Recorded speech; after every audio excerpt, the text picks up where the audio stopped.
മലപ്പുറം പരപ്പനങ്ങാടിയിൽ വീട്ടിൽ വ്യാജമദ്യ നിർമ്മാണം കണ്ടെത്തി. ചിറമംഗലം സ്വദേശി മണിയുടെ വീട്ടിലാണ് വ്യാജമദ്യം നിർമ്മാണം പോലീസ് കണ്ടെത്തിയത്. രഹസ്യവിവരത്തിന്റെ അടിസ്ഥാനത്തിൽ പോലീസ് നടത്തിയ പരിശോധനയിലാണ് മദ്യം കണ്ടെത്തിയത്.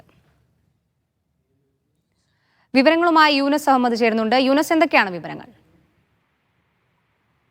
അക്ഷയ, പരപ്പനങ്ങാടി ചിറമംഗലം സ്വദേശി മണിയാണ് വീട്ടിൽ വ്യാജമായി മദ്യം നിർമ്മിച്ചത്.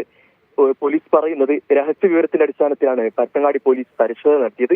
ഈ പരിശോധനയിലാണ് ഇയാളിൽ നിന്ന് 1000 ലിറ്ററോളം വാഷ്, അതോടൊപ്പം തന്നെ 50 കുപ്പി നാടൻ ചാരായം, അതോടൊപ്പം ഈ വ്യാജമായി മദ്യം നിർമ്മിക്കാൻ ആവശ്യമായി ഉപയോഗിച്ച നിർമ്മാണ സാമഗ്രികൾ ഉൾപ്പെടെ കണ്ടെത്തിയത്.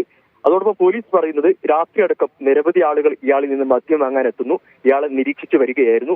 പിന്നീട് ഇയാളെ വീട്ടിൽ നടത്തിയ പരിശോധനയിലാണ് ഇപ്പം ഈ മദ്യം കണ്ടെത്തിയത്. പോലീസ് എത്തിയതറിഞ്ഞ് ഇയാൾ ഓടി രക്ഷപ്പെടുകയായിരുന്നു. ഇയാളുടെ ഭാര്യയെ ഇപ്പോൾ പോലീസ് അറസ്റ്റ് ചെയ്തിട്ടുണ്ട്. ഇയാളെ ഉടൻ കണ്ടെത്താനാകുമെന്നാണ് പോലീസ് പറയുന്നത്. അക്ഷയ.